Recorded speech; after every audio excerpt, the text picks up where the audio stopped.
ఓం సమర్థ సద్గురు సాయినాథాయ నమః. స్వామి వివేకానంద పార్ట్ 1, 18వ అధ్యాయం. కన్యాకుమారిలో వినూత్న ధ్యానం.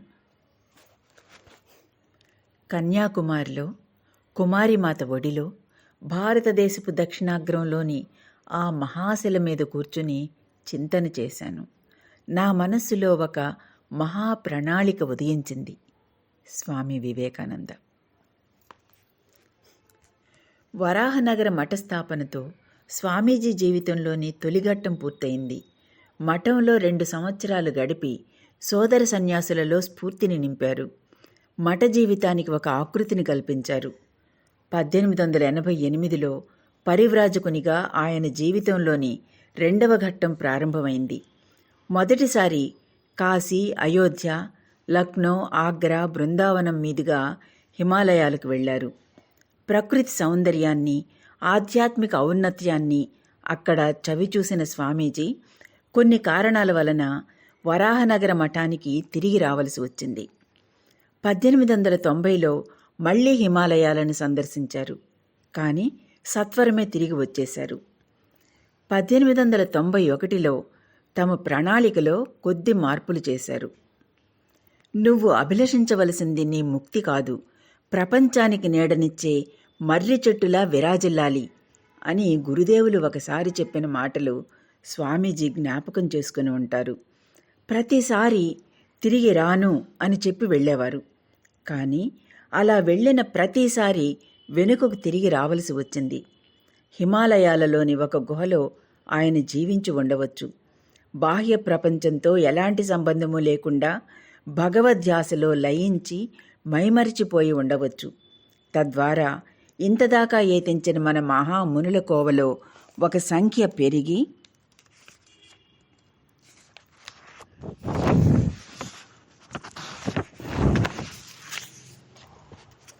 ఉండవచ్చు. అంతే. ప్రపంచ దృక్పథంలో మార్పు వచ్చి ఉండదు. ప్రపంచ చింతనా వైఖరిలో విప్లవాత్మక పరిణామం చోటు చేసుకుని ఉండదు. హిమాలయాల పట్ల తమకున్న అపరిమిత మక్కువకు తిలోదకాలిచ్చి స్వామీజీ తమ దృష్టిని ప్రజల మీద సారించడం మానవాళి భాగ్యమనే చెప్పాలి. అందుకు శ్రీరామకృష్ణుల సంకల్పం కూడా ఒక కారణమే. పలుమార్లు స్వామీజీ గుహలలో ఆవాసం చేశారు. కానీ ఎక్కువ రోజులు ఆయన అక్కడ గడపలేకపోయారు. గుహల నుండి ఎవరో నన్ను బలవంతంగా పట్టుకొని బయటకు త్రోసివేసి వెళ్ళి తిరిగిరా అంటున్నట్లు అనిపించేది అని కాలాంతరంలో స్వామీజీ చెప్పడం కద్దు. ఆయన విపరీతంగా పర్యటించారు. సోదర సన్యాసో మరెవరూ తమ వెంట రాకూడదనే విషయంలో ఆయన నిష్కర్షగా వ్యవహరించారు. కేవలం చేతికర్ర, కమండలం, 1-2 పుస్తకాలు తీసుకుని భగవంతుని అనుగ్రహాన్ని మాత్రమే ఆధారం చేసుకుని స్వామీజీ బయలుదేరారు. రాజపుటానా, గుజరాత్, బొంబాయి, మైసూర్, కేరళలో ఆయన పర్యటన దాదాపు 2 సంవత్సరాలు కొనసాగింది. భారతదేశ దక్షిణాగ్రమైన కన్యాకుమారిలో ముగింపునకు వచ్చింది. ఈ 4.5 సంవత్సరాల పరివ్రాజక జీవితంలో స్వామీజీ మహారాజుల రాజప్రాసాదాలలో జీవించారు. నిరుపేదల గుడిసెలలో వసించారు. సమాజం బహిష్కరించిన అంటరాని వారితో మెలిగారు. మహారాజులతోనూ మంత్రులతోనూ చర్చలు జరిపారు.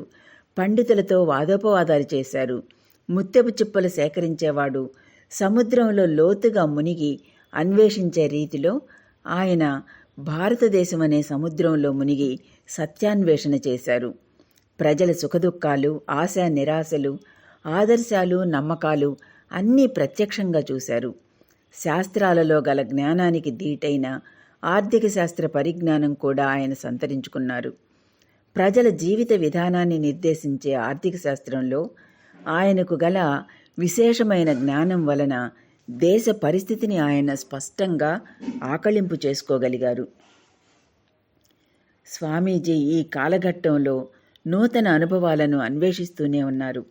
వినూత్న ఆలోచనలు ఏవైనా స్ఫురిస్తాయా అని పరితపించారు. ధార్మిక, సామాజిక అభిప్రాయాల సేకరణ కొనసాగించారు. పరస్పర వైరుధ్యాలను అర్థం చేసుకున్నారు. వాటిని పోల్చి చూశారు. విభిన్న ప్రదేశాలలో నెలకొన్న తాత్విక చింతనా ధోరణులను స్థానిక సాంప్రదాయాలను తెలుసుకున్నారు. సామాన్య ప్రజల జీవితాలను నిశితంగా పరిశీలించారు అని స్వామీజీ పరివ్రాజక జీవితం గురించి ఆయన సోదర సన్యాసులలో ఒకరు అభివర్ణించారు. అంతేకాదు, ఈ పరివ్రాజక జీవితంలో స్వామీజీ అనేక విషయాలు నేర్చుకున్నారు కూడా. అనేక విషయాలు అనేకులకు అనేక విధాలుగా నేర్పించారు కూడా. నేర్చుకోవడము, నేర్పడము తపస్సు అని ఉపనిషత్తులు వచించే ఆ తపస్సు అనుష్ఠిస్తూనే దేశమంతా పర్యటించారు. హిమాలయాలను సందర్శించిన యాత్రల్లో ఉపనిషత్తులు, బ్రహ్మసూత్రాలు వగైరా అధ్యయనం చేశారు. జైపూర్లో సంస్కృత వ్యాకరణము, అహ్మదాబాదులో జైన మహమ్మదీయ సాహిత్యాలను అధ్యయనం చేశారు. గోవాలో క్రైస్తవ ధర్మశాస్త్రం ఆపోసన పట్టారు. పోర్బందర్లో కొన్ని నెలలు బస చేసి ఆ సంస్థానపు దివాన్ నుండి వైదిక మతాన్ని, వైదిక తత్వాలను నేర్చుకున్నారు. గ్రంథపఠనం ద్వారా మాత్రమే కాదు, జీవితంలో తమకు ఎదురైన సంఘటనల నుండి కూడా ఆయన ప్రతి క్షణము నేర్చుకుంటూనే ఉన్నారు. ఉదాహరణకు, ఖేత్రీలో నర్తకి నృత్యం చేసిన సంఘటన. సూరదాసు పాట వినగానే స్వామీజీ తమ పొరపాటును గ్రహించారు. తర్వాతి సంఘటన, బృందావనానికి వెళ్లే దారిలో ఆయనలో జనించిన కుల వివక్ష. అది ఒక్క క్షణమే. మరుక్షణమే ఆ భావన తొలగింది.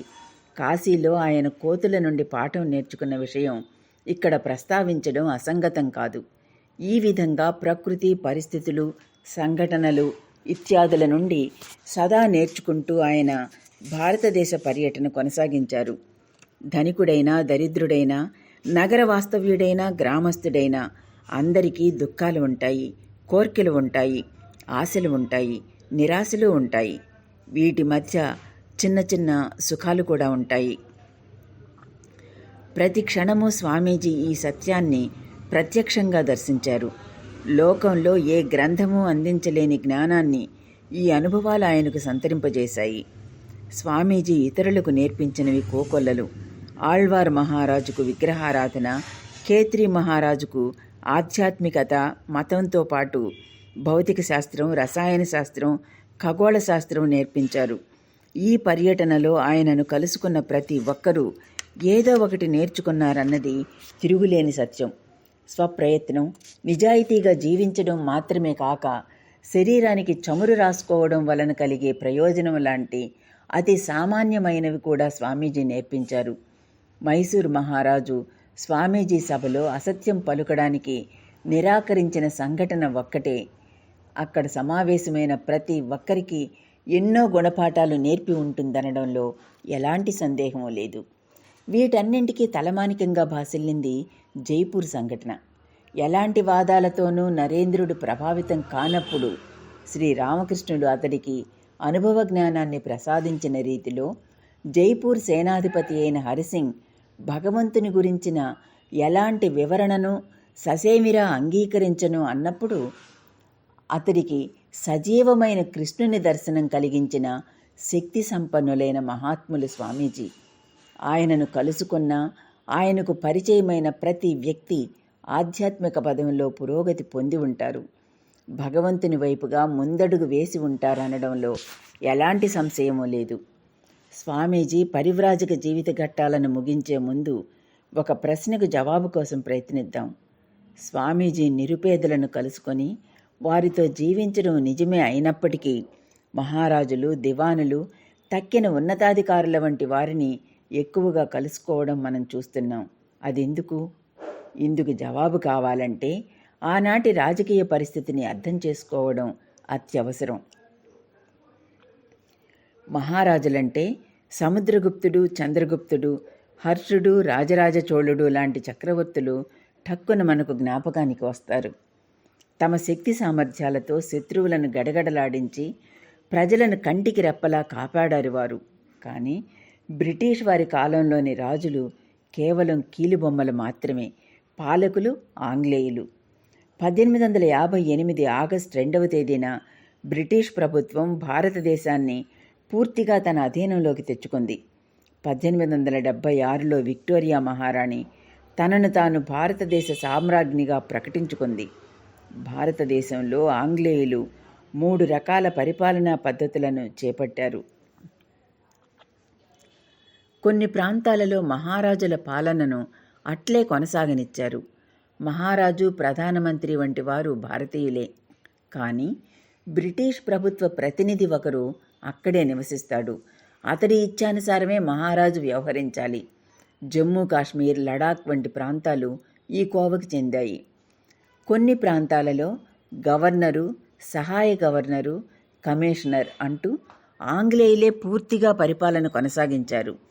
అజ్మీర్, అండమాన్ నికోబార్, అస్సాం, వంగరాష్ట్రం, బొంబాయి, మద్రాసు లాంటి పరగణాలు ఈ వర్గానికి చెందాయి. ఇవి కాకుండా 500 కన్నా ఎక్కువ సంస్థానాలున్నాయి. హైదరాబాద్, మైసూర్, బరోడా, వారణాసి, ఆళ్వార్, కొచ్చి, పోర్బందర్, తిరువాన్కూర్ మొదలైనవి ఈ కోవకు చెందాయి. ఇక్కడ మహారాజులు ఉన్నారు.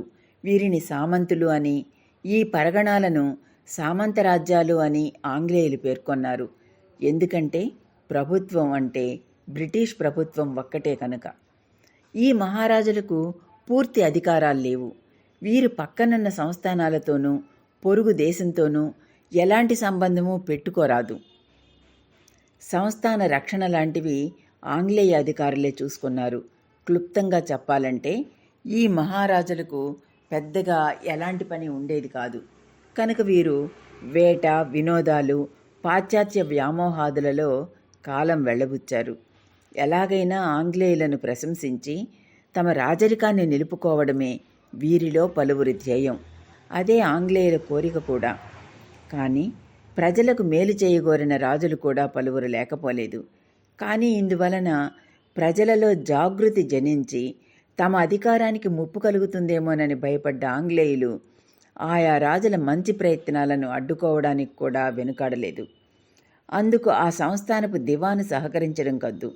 సామాన్యంగా దివాను ఆంగ్లేయుల వత్తాసుదారునిగా ఉంటాడు. అందువలన మహారాజుల ఏ ప్రయత్నము ఆంగ్లేయులకు తెలియకుండా జరగడానికి ఆస్కారం లేదు. పర్యవసానం పామరులు అధోగతి పాలయ్యారు. ఒకవైపు ఈ మహారాజులు, మరోవైపు ఆంగ్లేయులు మధ్యల లాంటి పరిస్థితి వారిది. వారికి చదువు సంధ్యలు శూన్యం, హక్కులు లేవు. పొలంలో నుదుటి చెమట చిందేలా శ్రమించాలి. తద్వారా లభించే ఫలసాయం పన్నుగా చెల్లించాలి. వారు చేయాల్సిందంతే. అన్ని దుఃఖాలను సహించి ఇద్దరికీ ఊడిగం చేయవలసిన పరిస్థితిలో వారున్నారు. కరువు కాలంలో ఎంతో ప్రాణ నష్టం జరిగింది. అప్పుడు కూడా వారికి ఎవ్వరూ సహాయం చేయలేదు. ఈ పరిస్థితిని చూసి స్వామీజీ ద్రవించిపోయారు. మహారాజులను కలుసుకొని వారి కర్తవ్యాన్ని వారికి ఎరుకపరచుకోరారు. ఆయన పౌరులను కాపాడడం క్షత్రియుని కర్తవ్యమని వారితో నొక్కి వక్కాణించాలనుకున్నారు. ఒకరిద్దరైనా మనసు మార్చుకొని పేదలకు మంచి చేస్తారేమో అని స్వామీజీ తప్పించిపోయారు. ఈ ఉద్దేశంతోనే మహారాజులను కలుసుకున్నారు. వారితో చాలాసేపు మాట్లాడారు. కొందరు రాజులు ఆయన భావనలకు స్పందించి వెంటనే కొన్ని సత్కార్యాలు ప్రారంభించారు కూడా. మహారాజుల వద్ద మహాత్ములు మంత్రుల్లా విరాజిల్లి వారికి మార్గదర్శకత్వం వహించడం పురాణాలలోనూ చరిత్రలోనూ చూడవచ్చు. దశరథునికి వశిష్ఠుడు, శివాజీకి సమర్థ రామదాసు, హరిహర బుక్కరాయలకు విద్యారణ్యుడు, ఇలా ఈ మునుల మార్గదర్శకత్వంలో మహారాజులు చరిత్ర సృష్టించారు. స్వామీజీ కూడా మహారాజులు తమ విద్యుక్త ధర్మాలను విస్మరించినప్పుడు వాటిని గుర్తు చేశారు. అందునిమిత్తమే వారిని కలుసుకున్నారు. ఈ విధంగా తమ కర్తవ్యాన్ని నిర్వర్తిస్తున్న సమయంలోనే భారతదేశాన్ని, దాని పరిణామాలను, భారతీయులను, వారి విభిన్న పరిమాణాలను తెలుసుకుంటూ పరివ్రాజకునిగా స్వామీజీ పర్యటించారు. స్వామీజీ నేర్చుకున్నారు, నేర్పించారు, చూశారు, తెలుసుకున్నారు, పరిశోధించారు. ఇవన్నీ జరిగాయి. కానీ వివేకానంద అనే మహోన్నత మానసం అవిశ్రాంతంగా ఉండిపోయింది. గురుదేవులు నిర్దేశించిన కార్యం మానవాళికి ఒక మహోన్నత సందేశం అనే అగ్నికణాన్ని హృదయంలో పదిలపరుచుకొని దానిని లోకానికి ఎలా అందించాలి అనే తపనతో పర్యటించారు. అదొక్కటే ఆయన హృదయాన్ని పూర్తిగా ఆక్రమించింది. ఆ మార్గం కూడా భగవంతుడే చూపుతాడని ఆయన ప్రగాఢ నమ్మకం. ప్రణాళికలు లేవు, ఇల్లు వాకిలి లేదు, బంధువులు లేరు, ఎవ్వరూ లేరు. ఆయనతో పాటు ఉన్నది భగవంతుడు మాత్రమే. రాజప్రాసాదంలో జీవించిన, గుడిసెలో నివసించిన ఆ భగవంతుడినే ఆసరాగా చేసుకున్నారు స్వామీజీ. ఈ 4.5 సంవత్సరాలలో స్వామీజీ పొందిన అనుభవాలు ఎన్నో, నేర్చుకున్న పాఠాలు అనేకం. ఇక మీదట గురుదేవుల ముఖతకు నేర్చుకున్న వాటిని, జీవితంలో తానే నేర్చుకున్న వాటిని జోడించి ఒక మార్గం అన్వేషించి తీరాలి.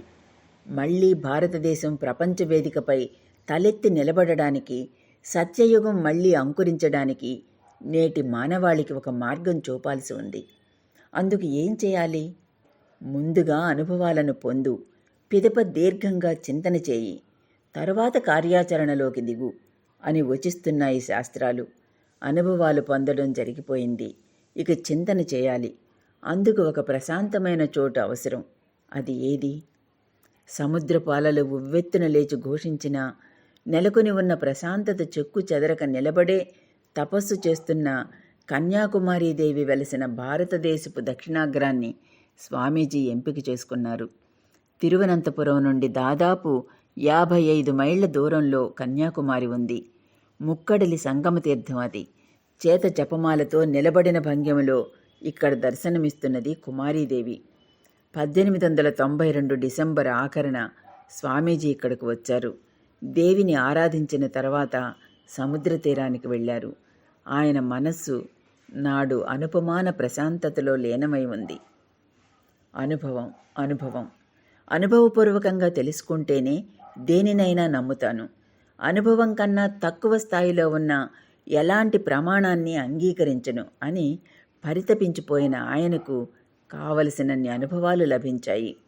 ఆంతరిక జీవితానికి సంబంధించినంత వరకు ఆధ్యాత్మిక స్థితిల పరాకాష్ఠయైన శాస్త్రాలు వచించే నిర్వికల్ప సమాధి స్థితిని ఆయన పొందే ఉన్నారు. అంతకు మించిన అనుభవమో, అభిలాషో, అవసరమో ఇంకేదీ లేదు. ఒక సాధారణమైన మహాత్ముని జీవితం ఇంతటితో ఆగిపోతుంది. ఆ తరువాత అన్వేషణ ఉండదు. తమ కర్మఫలం తీరేదాకా జీవించి శరీరాన్ని త్యజిస్తారు.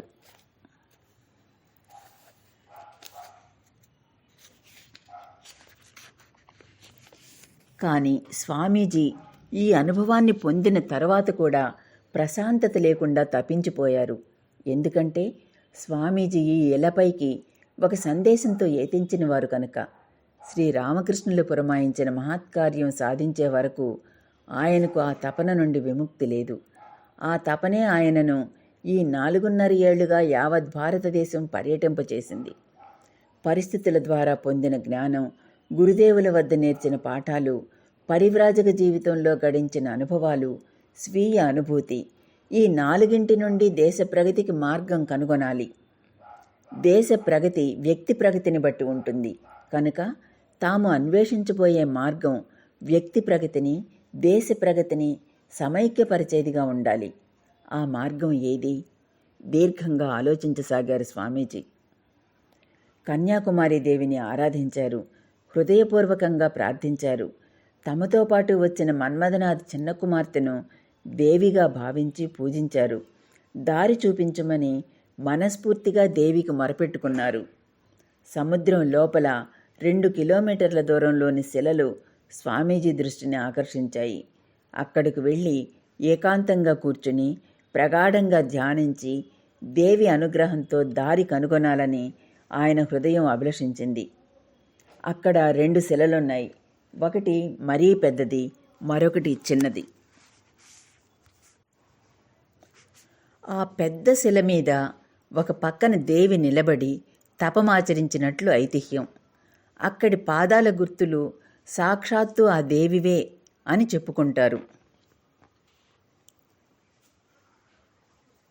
దేవి దివ్యపాదాల ముద్రలున్న ఆ శిలను శ్రీపాదశిల అని పేర్కొంటారు. కానీ అక్కడికి వెళ్ళడం ఎలా? దుంగలతో చేర్చి కట్టిన తెప్ప మీద తీసుకువెళ్లమని అక్కడి జాలర్లను ఆయన అడిగారు. వారు డబ్బు చెల్లించమన్నారు. ఆయన వద్ద డబ్బు లేకపోవడంతో ఆ జాలర్లు నిరాకరించారు. ఈదుకుని వెళ్లడం కన్నా మరో మార్గం కనిపించలేదు. ఇక దేనికోసము ఎదురు చూడకుండా తెగించి సముద్రంలోకి దూకి ఆ శిలవైపుగా స్వామీజీ ఈదసాగారు.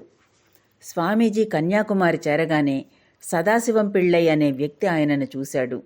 స్వామీజీ వ్యక్తిత్వం పట్ల ఇట్టే ఆకర్షితుడైన సదాశివం ఆయనను వెంబడించాడు. స్వామీజీ సముద్రంలో దూకి ఈదుకుంటూ వెళ్లడం సదాశివంతో పాటు మరికొందరు కూడా చూశారు.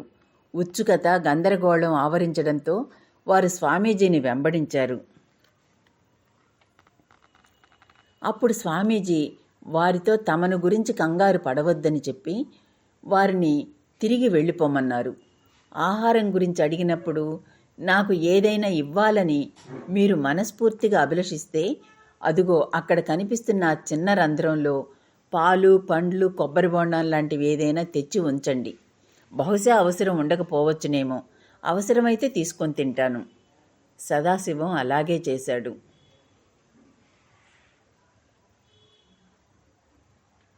స్వామీజీ శిల మీద ఆసీనులయ్యారు. చుట్టూ విస్తృతమైన సముద్రం, అరేబియా సముద్రం, బంగాళాఖాతం, హిందూ మహాసముద్రం సంగమించే చోటు అది. ఆయనకు ముందు ఆయన దృష్టి పడే చోట దేవి పాదపద్మాలు, ఇంకా కాస్త ముందు జగజ్జనని ఆలయం వెలిసి ఉంది. అక్కడి నుండి భారతదేశం వ్యాపించింది. స్వామీజీ ప్రగాఢ ధ్యానం అనుష్ఠించారు. అక్కడ 3 రోజులు నిరంతరాయంగా ఆయన ధ్యానంలో లీనమైపోయారు. ఏ దైవాన్ని స్వామీజీ ధ్యానించారు? ఏ దైవాన్ని కాదు. ఆయన ధ్యానించింది భారతదేశాన్ని. చరిత్రను కూలంకషంగా అధ్యయనం చేసిన వారు ఆయన.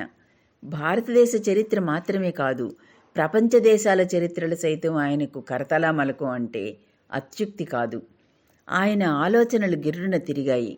విజ్ఞానం ఇతర దేశాలకు పోవడానికి మునుపే తన స్వగృహంగా చేసుకున్నది ఈ ప్రాచీన భూమినే.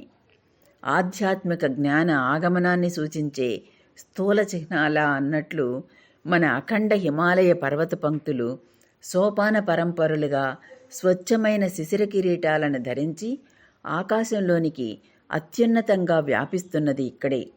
ఏనాడో లోకంలో అవతరించిన అత్యంత పూజనీయులైన ఋషిసత్తముల పాదస్పర్శచే పవిత్రీభూతమైన క్షేత్రాలు ఈ భారతదేశంలోనే ఉన్నాయి.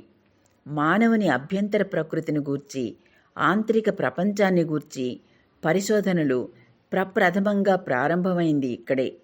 జీవాత్మ అమృతత్వాన్ని గూర్చి, భగవంతుని పరిపాలనా కర్తృత్వాన్ని గూర్చి, ప్రకృతిలో మనిషిలో అంతర్యామిగా ఉన్న భగవంతుణ్ణి గురించిన సిద్ధాంతాలు తొలుదొలత బయలుదేరింది ఇక్కడి నుండే. మతధర్మం, తత్వశాస్త్రాలకి చెందిన అత్యున్నత ఆదర్శాలు తమ పరమ ప్రాప్య స్థానాన్ని పొందగలిగింది ఇక్కడే. ప్రపంచాన్ని పలుమార్లు ముంచి లేవనెత్తిన ఆధ్యాత్మిక జ్ఞానం, తత్వవిద్య అనే మహోత్తుంగ తరంగాలు బయలుదేరింది ఈ దేశం నుండే. మానవ కోటిలో శుష్కించి నిర్జీవమైపోతున్న జాతులను మరలా ఒక్కసారి పునరుజ్జీవింపచేసి జవసత్వాలు చేకూర్చడానికి అలాంటి తరంగజాలం ఇక బయలుదేరవలసి ఉన్నది కూడా ఈ భారత క్షేత్రం నుండే. వందలాది విదేశీ దాడులను, భిన్న భిన్నమైన ఆచార సంప్రదాయాల సమ్మేళనం వలన కలిగిన వందలాది విప్లవాలను భరించి నిలిచిన భారత భూమి ఇదే. చెక్కు చెదరని శౌర్యంతోనూ, వినాశమెరుగని చైతన్య ప్రభలతోనూ లోకంలోని ఏ శైలరాజాన్నైనా మించగలిగిన సుస్థిరత్వంతోనూ నిలిచింది ఈ పవిత్ర దేశమే. ఆద్యంతాలు లేక అమృతమై వప్పారే నిత్యాత్మ ఎలాంటిదో ఈ పవిత్ర దేశ జీవితం కూడా అలాంటిదే. తాత్విక చింతనలో అత్యున్నత శిఖరాలను అధిరోహించిన వారిగా నేటికీ జ్ఞానులు స్తుతించే మహామునులను అందించిన ఆ భారతం ఎక్కడా? అశోకుడు, సముద్రగుప్తుడు లాంటి చక్రవర్తుల పరిపాలనలో స్వర్ణయుగాన్ని చవిచూసిన భారతం ఎక్కడా? గ్రీసు, రోమ్, పశ్చిమాసియా, తూర్పు ఆఫ్రికా, ఆగ్నేయ ఆసియా దేశాలు, చైనా లాంటి అనేక పరాయి దేశాలతో వాణిజ్య సంబంధాలు ఏర్పరచుకుని సముద్రాన్ని దాటించి వారిని తన వైపుగా ఆకట్టుకున్న భారతం ఎక్కడా? గ్రీసు, మధ్య Asia, Sri Lanka, Burma, Java, Sumatra, Cambodia, China, Tibet ప్రభృత దేశాల నుండి వచ్చిన విద్యార్థులకు ఉన్నత విద్యలో శిక్షణనిచ్చిన తక్షశిల, నలంద, విక్రమశీల, విజయపురి, కాంచీపుర విశ్వవిద్యాలయాలను కలిగి ఉన్న ఆ భారతం ఎక్కడ? అజంతా, ఎల్లోరా, గనేరి, మహాబలిపురం లాంటి ప్రదేశాలలో అమరమైన చిత్తరువులను, శిల్పాలను, గుహాలయాలను అర్పించిన శిల్పులు, చిత్రకారులు, కళాకారులు జీవించిన భారతం ఎక్కడ? ఖగోళ శాస్త్రంలో ఆర్యభట్టు, జ్యోతిష్ శాస్త్రంలో వరాహమిహిరుడు, గణిత శాస్త్రంలో భాస్కరరాయుడు, ఆయన కుమార్తె అయిన లీలావతి, వైద్యశాస్త్రంలో సుశ్రుతుడు, చరకుడు, రాజకీయ శాస్త్రంలో చాణక్యుడు అగ్రగణ్యులుగా విరాజిల్లిన భారతం ఎక్కడ? స్వామీజీ చింతనలు గిర్రున తిరిగాయి. గిర్రున తిరిగి ఆవలి వైపున కానవచ్చింది ప్రస్తుత భారతం. అన్ని చోట్ల పక్కల, ఎదుట వెనుక కూలిపోతున్న మట్టి గోడలపై, శిథిలాలపై కప్పును కోల్పోయి బయటికి కానవచ్చే వెదురువాసాలనే అస్థిపంజరాలున్న కుటీర సమూహాలు. ఎన్నో శతాబ్దాలుగా అనుభవిస్తున్న నైరాస్య దారిద్ర్యాలచే ముఖాల్లో లోతైన రేఖలేర్పడి చీలిక పేలికలు కట్టుకొని అటు ఇటు తిరుగాడే శల్యావశిష్ట దేహులైన యువకులు, వృద్ధులు. అన్ని చోట్ల సర్వసామాన్యంగా సంచరించే ఆవులు, ఎద్దులు, దున్నలు. వాటిలో కూడా అలాంటిదే అయిన దౌర్బల్యం. త్రోవల పక్కన పెంటలు, చెత్తకుప్పలు. ఇది నేటి భారతదేశం. అతి ప్రశస్త సౌధరాజాలను ఆనుకునే జీర్ణావస్థలోని పూరిగుడిసెలు, దేవాలయాలకు అతి సమీపంలోనే పెంటపోగులు, అతి విలువైన ఒలువలు, అలంకరణలు ధరించిన వారి పక్కనే నడయాడే కౌపీన మాత్రధారులైన సన్యాసులు, సంపదలతో కడుపారా తిని తిరిగేవారిని కాంతివిహీన నేత్రాలలో దైన్య దృక్కులతో చూస్తున్న అన్నార్తులైన నిరుపేదలు. వీరితో కూడిందే మన స్వదేశం. ఎందుకు ఈ తలక్రిందులైన పరిణామం?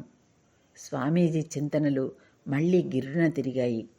పలువురు చింతనాశీలురు, సంస్కర్తలు వాపోయేటట్లు భారతదేశ పతనావస్థకు కారణం మతమా? కానే కాదు.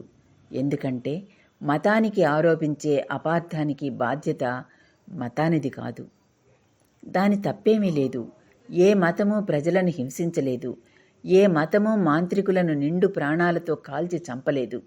ఎన్నడూ ఏ మతము ఇలాంటి పని చేయలేదు. అయితే ప్రజలను ఇలాంటి పనులకు పురికొల్పేది ఏది? రాజకీయాలే గాని మతం ముమ్మాటికి కాదు. ఇలాంటి రాజకీయాలు మతం పేరు పెట్టుకుంటే ఆ దోషం ఎవరిది? దేశంలోని విద్యాబుద్ధులన్నీ రాజ్యాధికారం, గర్వం గల ఏ కొద్దిమంది కైవసంలోనే ఉండడమే భారతదేశ పతనానికి ముఖ్య కారణం.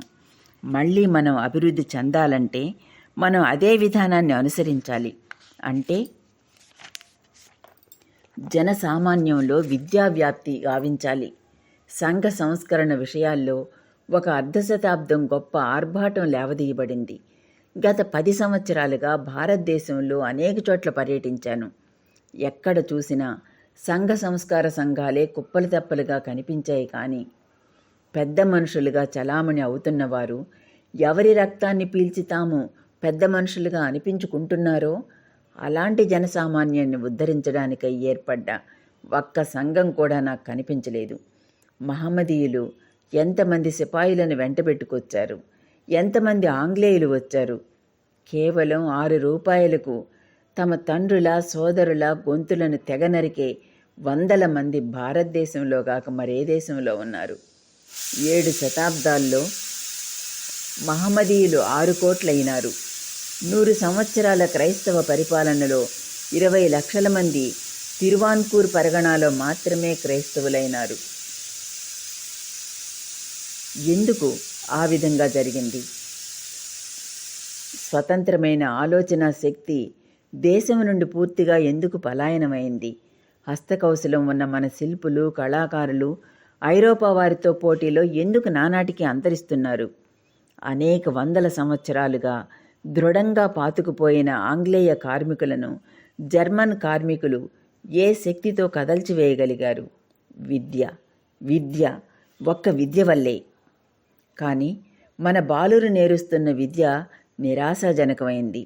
పాఠశాలలో బాలుడు నేర్చుకునేది శూన్యం. వాడి చిత్త సంస్కారం పూర్తిగా ధ్వంసమవుతుంది. ఫలితం శ్రద్ధావిహీనత లేక అశ్రద్ధ. వేదాంతాలన్నిటికీ కీలకం శ్రద్ధ. నచికేతుణ్ణి యముడి ముందు ముఖాముఖి నిలిపి ప్రశ్నింపచేసిన శ్రద్ధ. శ్రద్ధ వలన ఈ లోకం నడుస్తోంది. అలాంటి శ్రద్ధ నశిస్తోంది. అగ్నశ్చ శ్రద్ధ దానచ్చ సంశయాత్మ వినశ్యతి. అగ్నుడు, శ్రద్ధావిహీనుడు, సంశయాత్ముడు వినాశం పాలవుతాడు. కాబట్టి మనం వినాశానికి సమీపంలో ఉన్నాం. విద్యావ్యాప్తే దీనికి తరుణోపాయం. అన్నింటికన్నా ముఖ్యమైంది ఆత్మజ్ఞానం. ఆత్మజ్ఞానం అనగానే జడలు, దండం, కమండలం ధరించి కొండకోణంలోకి వెళ్ళడం అని నా అభిప్రాయం కాదు. అయితే నా ఉద్దేశం ఏమిటి? సంసార బంధాలను ఛేదించి మోక్షాన్ని ప్రసాదింపచేసే జ్ఞానం ఐహికమైన భౌతిక సంపదలను కలుగచేయదా? నిస్సందేహంగా కలుగజేస్తుంది. భారతదేశంలో తలెత్తిన ఏ సంప్రదాయమైనా ఈ విషయంలో ఒకే అభిప్రాయం కలిగి ఉంది. అదేమంటే జీవాత్మలో అఖండ శక్తి ఉంది. అభివ్యక్తీకరణలోని భేదం మాత్రమే గాని పిపీలికాది బ్రహ్మపర్యంతం అందరిలోనూ ఒకే ఆత్మ భాసిల్లుతున్నది. వ్యవసాయదారు ఆటంకాలు తొలగిస్తాడు. అవకాశం చిక్కగానే ఆ శక్తి సరైన కాలంలో సరైన సమయంలో అభివ్యక్తమవుతుంది. అభివ్యక్తమైనా కాకపోయినా బ్రహ్మాది స్తంభ పర్యతం ఒకే శక్తి అన్నింట్లోనూ నెలకొని ఉంది. మనం ప్రతి గుమ్మం వద్దకు వెళ్ళి ఆ శక్తిని జాగృతం చేయవలసి ఉంది. రెండవది, దీనితో పాటు విద్య నేర్పాలి. చెప్పడానికి ఇది సులభమే, కానీ ఆచరణ రూపంలోకి తేవడం ఎలా? సర్వసంగ పరిత్యాగులు, నిస్వార్థపరులు, దయార్థ హృదయులు అయిన మహనీయులు వేల మంది మన దేశంలో ఉన్నారు. ఏ లాభాన్ని కాంక్షించక ఆధ్యాత్మిక బోధ గావించేవారు ఏ విధంగా పర్యటిస్తున్నారో అదేవిధంగా మనకు కావలసినట్లు వారిలో సగం మందినైనా ఏ ఖర్చు లేక మనం ఉపాధ్యాయులుగాను విద్యావ్యాప్తి చేసేవారుగాను సుశిక్షితులను చేయవచ్చు. కానీ దేనికైనా డబ్బు అవసరం. ఏ పని జరగాలన్నా డబ్బు అవసరం. అందుకు మార్గం ఏమిటి? డబ్బు ఎక్కడుందో అక్కడి నుండి పొందాలి. పాశ్చాత్య దేశాలలో ఉన్న డబ్బు భారతదేశానికి రావాలి. అందునిమిత్తం భారతదేశం పాశ్చాత్య దేశాల ముందు చేతులు జోడించి కిమ్మనకుండా వంగి వినమ్రంగా నిలబడాలా? కాదు. ఇక్కడున్న దానిని అక్కడ ఇద్దాం, అందుకు మారుగా అక్కడున్న డబ్బు పుచ్చుకుందాం. ఇక్కడ భారతదేశంలో ఉన్నదేమిటి? వేలాది సంవత్సరాలకు మునుపు జీవించిన ఋషులు మనకు వారసత్వంగా ఇచ్చిపోయిన ఆధ్యాత్మికత మాత్రమే మన వద్ద ఉన్నది. శాశ్వతమైన ఆ ఆధ్యాత్మికతను పాశ్చాత్య దేశాలకు అందిద్దాం. పాశ్చాత్య దేశాలకు వెళ్ళడం ఎలా? ఇంతవరకు ఏ భగవంతుడు తనను పరిరక్షిస్తూ వచ్చాడో ఆ భగవంతుడే దీనికి దారి చూపిస్తాడని స్వామీజీకి స్పష్టమయ్యింది. స్వామీజీ ధ్యానం పూర్తయింది. ఇంతలో 3 రోజులు గడిచిపోయాయి. ఇది 1892 డిసెంబర్ 24వ తేదీ నుండి 26వ తేదీలోపు జరిగి ఉండవచ్చు. ఈ చోట 1970లో అందమైన స్మారక మండపం ఒకటి నిర్మించబడింది. వివేకానంద కేంద్రం సంస్థ ప్రయత్నం వలన నిర్మితమైన ఈ అద్భుతమైన మండపాన్ని నిత్యం వేలాది సందర్శకులు తిలకించి ఆనందభరితులవుతున్నారు. 4వ రోజు ఒక తెప్ప మీద స్వామీజీని తీరానికి తోడ్కొని వచ్చారు. ఇంతలో ఆయన గురించి విని అనేకులు ఆయనను చూడడానికి అక్కడకు వచ్చారు. తమను గురించి అడిగిన అన్ని ప్రశ్నలకు స్వామీజీ ఇచ్చిన ఒకే సమాధానం, నేను శ్రీ రామకృష్ణ పరమహంస శిష్యుణ్ణి. ఆయనను గురించి లోకం త్వరలోనే తెలుసుకోబోతున్నది. స్వామీజీ, శిల మీద మీరు ఏం చేశారు? ఎలాంటి అనుభూతి పొందారు అని కొందరు ప్రశ్నించారు. అందుకు స్వామీజీ ఇలా అన్నారు, బాహ్యంగానూ ఆంతరికంగానూ నేను ఇంతకాలంగా దేనిని అన్వేషిస్తూ తిరిగానో అది ఇక్కడ నాకు లభించింది. కన్యాకుమారి నుండి మదురైకి వచ్చిన స్వామీజీ అక్కడ రామనాథపుర మహారాజు అయిన భాస్కర సేతుపతిని కలుసుకున్నారు. పేదలకు విద్య, వ్యవసాయాభివృద్ధి వంటి భారతదేశంలో గల అనేక సమస్యలు, వాటికి పరిష్కారాలు మొదలైన వాటి గురించి మహారాజుకు విపులంగా స్వామీజీ తెలియజేశారు. స్వామీజీ వేషభాషల పట్ల, ప్రగాఢ జ్ఞానం పట్ల అమితంగా ఆకర్షితుడైన మహారాజు ఆయనకు శిష్యుడయ్యాడు. అమెరికాలో జరగనున్న సర్వమత మహాసభలో పాల్గొనవలసిందిగా స్వామీజీని బ్రతిమలాడాడు మహారాజు. యథాప్రకారం నిర్ణయాన్ని భగవంతునికే వదిలిపెట్టి మహారాజు వద్ద సెలవు పుచ్చుకొని స్వామీజీ రామేశ్వరం వైపుగా బయలుదేరారు. లంకలో సీతను చెర నుండి విడిపించి తిరిగి వచ్చిన శ్రీరాముడు స్వహస్తాలతో ప్రతిష్ఠించిన దేవాలయం రామేశ్వరం అని ఐతిహ్యం. రామేశ్వరం వెళ్లడంలో స్వామీజీ ఎంతో ఉత్సుకత చూపేవారని ఇంతకు మునిపే చూశాం. కానీ ఆయన అక్కడికి వెళ్ళి రామేశ్వర శివుణ్ణి ఆరాధించారు. అక్కడి నుంచి మద్రాసు బయలుదేరారు. రామేశ్వరం నుండి మద్రాసు బయలుదేరిన స్వామీజీ దారిలో పాండిచ్చేరి వెళ్ళారు. అక్కడ మన్మథనాథ్ భట్టాచార్యకు అతిథిగా కొన్ని రోజులు ఉన్నారు. ఇక్కడ ఆయన ఒక సనాతన పండితునితో కఠినంగా వాదించవలసి వచ్చింది. హిందూ మతం కాలాతీతమైనది కనుక ఎలాంటి సంస్కరణ దానికి అవసరం లేదని పండితుని వాదన. అందుకు స్వామీజీ ఇలా అన్నారు: హిందూ మత భావనలను విశ్లేషించి చూడాలి, సంశోధించి చూడాలి. విద్యావంతుడైన ప్రతి హైందవుని కర్తవ్యం అది. ఇందుకు ముందు మన సంకుచిత అభిప్రాయాల నుండి బయటపడాలి. వర్తమాన కాలం అమిత వేగంతో ప్రగతి పదంలో వెళుతూ ఉండడం చూడాలి. మన ఆచార సంప్రదాయాలు ఏవైనప్పటికీ అవి మన సాంఘిక జీవనానికో తాత్విక వైఖరికో ఒక ఆటంకంగా ఉండే పక్షంలో వాటిని తుంగలో తొక్కి ముందుకు సాగిపోవాలి. ఒక హైందవుడు సముద్రం దాటి వెళ్లడమే ఒక పాపకృత్యం అని చెప్పేటంతటి సంకుచిత వైఖరి గల ఆ పండితుడు స్వామీజీ విశాల భావాలను జీర్ణించుకోలేకపోయాడు. స్వామీజీ మద్రాసు బయలుదేరారు. 18వ అధ్యాయం సమాప్తం. ఓం సాయిరామ్.